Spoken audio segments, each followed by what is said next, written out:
myself and my team were notified that 2 National Guardsmen have been shot in Washington, D.C., critically wounded.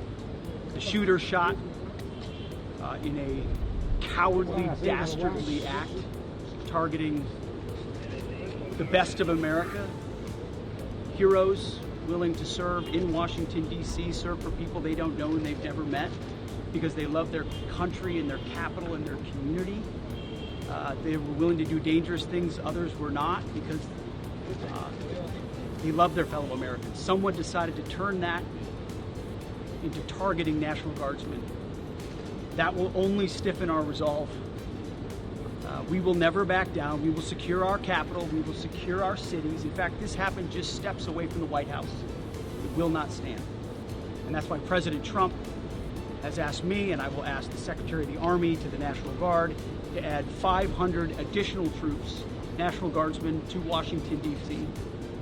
This will only stiffen our resolve to ensure that we make Washington, D.C. safe and beautiful. The drop in crime has been historic. The increase in safety and security has been historic. But if criminals want to conduct things like this, violence against America's best, we will never back down. President Trump will never back down. That's why the American people elected him. America and our warriors, our National Guardsmen, are strong. And so we're following this very closely. We're getting information rapidly. I mentioned the faith of this country, the Christian faith, the prayers.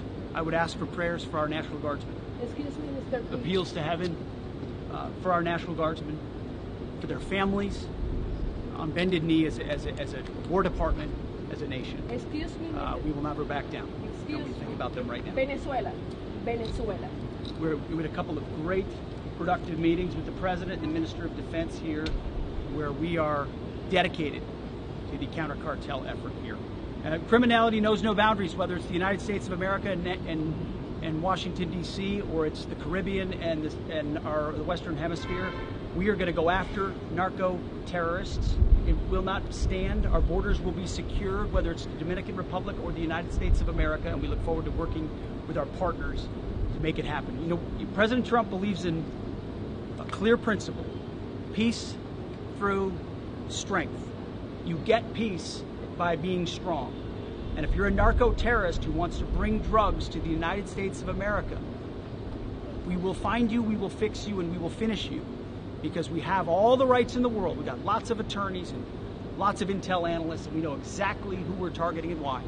If you're involved in that conduct, we will kill you.